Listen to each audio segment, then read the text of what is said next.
ಅರೆ ಕಡಿಮೆ ಹಾಕು ಆದ್ರೆ ಅಸಲಿ ಹಾಕು. MDH ಕಾಶ್ಮೀರಿ ಕೆಂಪು ಮೆಣಸಿನ ಪೌಡರ್. MDH.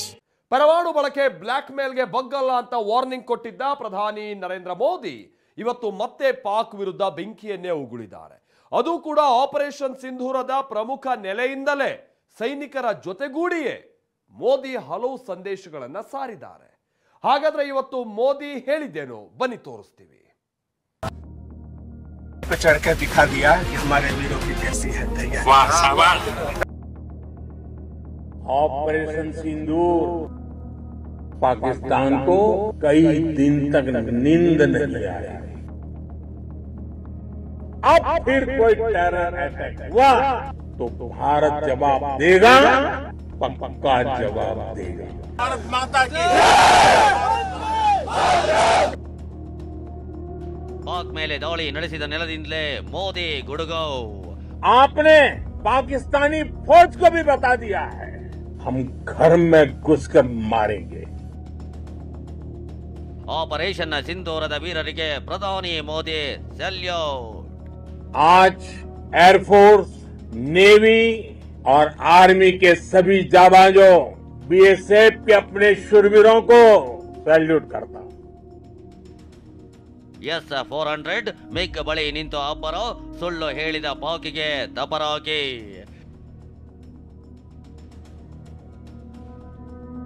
ಯಾವ ಸ್ಥಳದಿಂದ ಪಾಕಿಸ್ತಾನದ ಮೇಲೆ ಘಾತಕ ದಾಳಿ ಮಾಡಲಾಗಿತ್ತು, ಯಾವ ಸ್ಥಳದಿಂದ ಉಗ್ರರ ಹುಟ್ಟಡಗಿಸಿದ ಆಪರೇಷನ್ ಸಿಂಧೂರದ ಕಾರ್ಯಾಚರಣೆ ನಡೆದಿತ್ತು, ಇವತ್ತು ಅದೇ ರಣರಂಗಕ್ಕೆ ಪ್ರಧಾನಿ ಮೋದಿ ಎಂಟ್ರಿ ಕೊಟ್ಟಿದ್ರು. ಆ ಸ್ಥಳವೇ ಪಂಜಾಬ್ನ ಆದಂಪುರ ಏರ್ಬೇಸ್. ಇಂದು ಏರ್ಬೇಸ್ಗೆ ಬಂದಿದ್ದ ಮೋದಿ ಸೈನಿಕರ ಜೊತೆಗೂಡಿ ಭಾರತ್ ಮಾತಾ ಕಿ ಜೈ ಅನ್ನೋ ಘೋಷ ಮೊಳಗಿಸಿದ್ರು. ಬೆನ್ನು ತಟ್ಟುವ ಮೂಲಕ ಸೈನಿಕರ ಪರಾಕ್ರಮವನ್ನ ಶ್ಲಾಘಿಸಿದ್ರು. भारत माता की, भारत माता की, भारत माता की. ಪ್ರಧಾನಿ ನರೇಂದ್ರ ಮೋದಿ ಅವರು ಆದಂಪುರ ಏರ್ ಬೇಸ್ಗೆ ಭೇಟಿ ನೀಡಿದ್ದು ಸೈನಿಕರಿಗೆ ಕೇವಲ ಸ್ಥೈರ್ಯ ತುಂಬೋದಕ್ಕಲ್ಲ, ಸೈನಿಕರ ಶೌರ್ಯವನ್ನ ಕೊಂಡಾಡುವುದರ ಜೊತೆಗೆ ಪಾಕಿಸ್ತಾನ ಹೇಳ್ತಿದ್ದಂತಹ ಹಸಿ ಹಸಿ ಸುಳ್ಳುಗಳನ್ನ ಬಟಾಬಯಲು ಮಾಡಿದ್ದಾರೆ.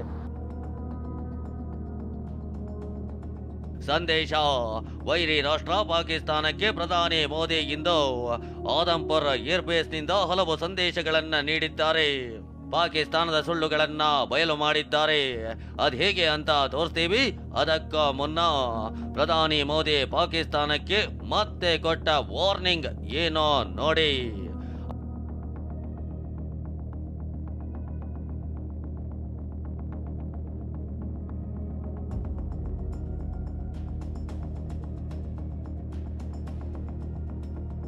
ಆಪರೇಷನ್ ಸಿಂಧೂರ ಭಾರತದ ನೀತಿ ಎಂದ ಮೋದಿ, ನಮ್ಮ ಹೆಣ್ಣು ಮಕ್ಕಳ ಸಿಂಧೂರ ಅಳಿಸಿ ಹಾಕಿದವರಿಗೆ ಮುಟ್ಟಿ ನೋಡಿಕೊಳ್ಳುವಂತೆ ಉತ್ತರ ಕೊಟ್ಟಿದ್ದೇವೆ ಅಂದ್ರು.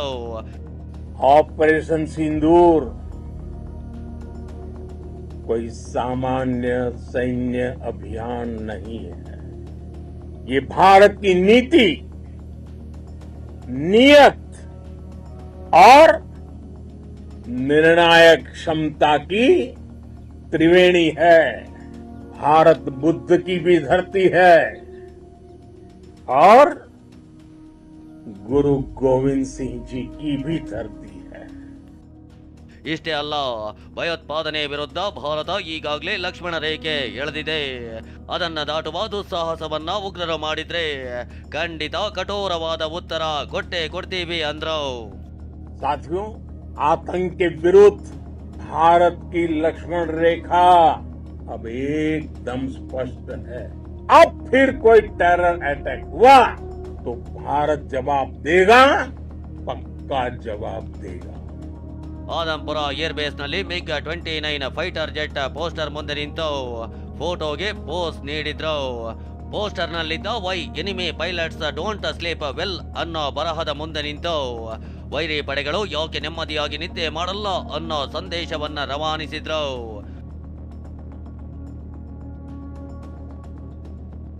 ಅಷ್ಟೇ ಅಲ್ಲ, ನಮ್ಮ ದಾಳಿಯಿಂದ ಪಾಕಿಸ್ತಾನ ನಿದ್ದೆಗೆಟ್ಟಿದೆ ಅಂತ ಗುಡುಗಿದ ಪ್ರಧಾನಿ ಭಯೋತ್ಪಾದನೆ ವಿರುದ್ಧ 3 ಸೂತ್ರಗಳನ್ನ ಅಳವಡಿಸಿಕೊಂಡಿದ್ದೇವೆ ಅಂತ ವಿವರಿಸಿದ್ರು. और हमारे ड्रोन्स, हमारी मिसाइलें, उनके बारे में तो सोचकर पाकिस्तान को कई दिन तक नींद नहीं आएगी। भारत ने अब 3 सूत्र तय कर दिए हैं। पहला, भारत पर आतंकी हमला हुआ तो हम अपने तरीके से, अपनी शर्तों पर, अपने समय पर जवाब देंगे। दूसरा, कोई भी न्यूक्लियर ब्लैकमेल भारत नहीं सहेगा। तीसरा, हम आतंक की सरपरस्त सरकार और आतंक के आकाओं को अलग अलग नहीं देखेंगे। ಹೀಗೆ ಪ್ರತಿ ಮಾತಿನಲ್ಲೂ ಪಾಕ್ಗೆ ವಾರ್ನಿಂಗ್ ಮೇಲೆ ವಾರ್ನಿಂಗ್ ಕೊಟ್ಟ ಮೋದಿ ಭಾರತ್ ಮಾತಾ ಕೆ ಜೈ ಅನ್ನೋ ಉದ್ಘೋಷಕ್ಕೆ ಹೊಸ ಪರಿಕಲ್ಪನೆಯನ್ನ ಕೊಟ್ಟರು.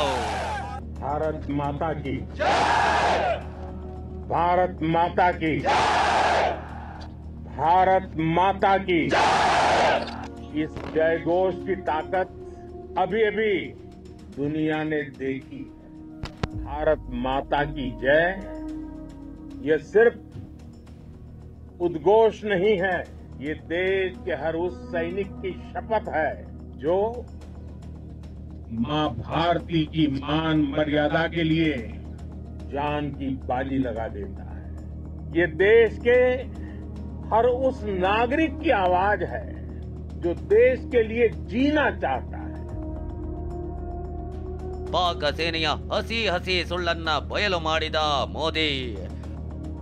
ಅಸಲಿಗೆ ಪಾಕಿಸ್ತಾನ ನಮ್ಮ ಆದಂಪುರ ಏರ್ಬೇಸ್ ಮೇಲೆ ದಾಳಿ ಮಾಡಿ ಧ್ವಂಸ ಮಾಡಿದ್ದೇವೆ ಅಂತ ಬಡಾಯಿ ಕೊಚ್ಚಿಕೊಂಡಿತ್ತು. ಆದ್ರೆ ಪ್ರಧಾನಿ ಮೋದಿ ಏರ್ಬೇಸ್ಗೆ ನೀಡಿದ್ದ ಭೇಟಿ ಫ್ಯಾಕ್ಟ್ ಚೆಕ್ ಮಾಡಿ ಪಾಕ್ ಮುಖಕ್ಕೆ ಹಿಡಿದಂತಿತ್ತು. ಅಲ್ಲದೆ ಏರ್ಬೇಸ್ನಲ್ಲಿ ಪಾಕ್ ಡ್ರೋನ್ಗಳನ್ನ ಹೊಡೆದುರುಳಿಸಿದ ರಣಬೇಟೆಗಾರ S-400 MiG-29 ಫೈಟರ್ ಜೆಟ್ ಮುಂದೆಯೇ ನಿಂತು ಮೋದಿ ಪಾಕ್ಗೆ ಸಂದೇಶ ರವಾನಿಸಿದ್ರು.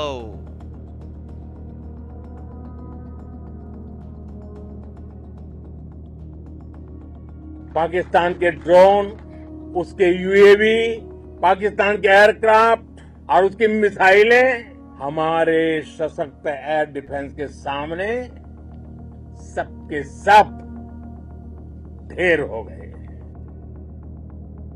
ಪಂಜಾಬ್ನ ಜಲಂಧರ್ನಲ್ಲಿರೋ ಆದಂಪುರ ಏರ್ಬೇಸ್ ಭಾರತೀಯ ವಾಯುಸೇನೆಯ 2ನೇ ಅತಿದೊಡ್ಡ ವಾಯುಸೇನೆ ನೆಲೆಯಾಗಿದೆ. ಭಾರತ ಪಾಕಿಸ್ತಾನ ಗಡಿಯಿಂದ 100 ಕಿಲೋಮೀಟರ್ ದೂರದಲ್ಲಿರೋ ಏರ್ಬೇಸ್ನಲ್ಲಿ ಮೊದಲಿಗೆ ಅಂದ್ರೆ 1929ರಲ್ಲಿ ಸಣ್ಣ ಏರ್ ಸ್ಟ್ರಿಪ್ ಸ್ಥಾಪನೆ ಮಾಡಲಾಗಿತ್ತು. ಈ ಏರ್ ಸ್ಟ್ರಿಪ್ 2ನೇ ವಿಶ್ವ ಯುದ್ಧದಲ್ಲೇ ಬಳಕೆ ಮಾಡಲಾಗಿತ್ತು. ಬಳಿಕ ಮಾರ್ಚ್ 16, 1950ರಲ್ಲಿ ಏರ್ಬೇಸ್ ನವೀಕರಣ ಮಾಡಲಾಗಿತ್ತು. 1965 ಹಾಗೂ 1971ರಲ್ಲಿ ಪಾಕಿಸ್ತಾನ ವಿರುದ್ಧದ ಯುದ್ಧದಲ್ಲಿ ಈ ಏರ್ಬೇಸ್ ಪ್ರಮುಖ ಪಾತ್ರ ವಹಿಸಿತ್ತು. ಪಾಕಿಸ್ತಾನ ವಿರುದ್ಧ ವಾಯುದಾಳಿಗೆ ಈ ಏರ್ಬೇಸ್ ಬಳಸಲಾಗಿತ್ತು. ಅಲ್ಲದೆ 1999ರ ಕಾರ್ಗಿಲ್ ಯುದ್ಧದಲ್ಲಿ ಭಾರತದ ದಿಗ್ವಿಜಯದಲ್ಲಿ ಆದಂಪುರ ಏರ್ಬೇಸ್ ಪಾತ್ರ ಮಹತ್ವದ್ದಾಗಿದೆ. ಈ ಏರ್ಬೇಸ್ ಮೂಲಕ MiG-29 ಜೆಟ್ಗಳ ಉಡಾವಣೆ ಮಾಡಲಾಗುತ್ತೆ. ಭಯೋತ್ಪಾದನೆ ಎಲ್ಲಿವರೆಗೂ ನಿಲ್ಲೋದಿಲ್ವೋ ಅಲ್ಲಿಯವರೆಗೂ ಭಾರತ ಹಾಗೂ ಭಾರತೀಯ ಸೇನೆ ಉಗ್ರವಾದದ ವಿರುದ್ಧದ ಹೋರಾಟವನ್ನ ನಿಲ್ಲಿಸೋದಿಲ್ಲ. ಸದ್ಯಕ್ಕೇನೋ ಪಾಕಿಸ್ತಾನ ಬಾಲ ಮುದುರಿಕೊಂಡ ಬೆಕ್ಕಿನಂತೆ ಆಡ್ತಿದೆ. ಯಾವಾಗ ನರಿಬುದ್ಧಿ ತೋರಿಸುತ್ತೋ ಗೊತ್ತಿಲ್ಲ.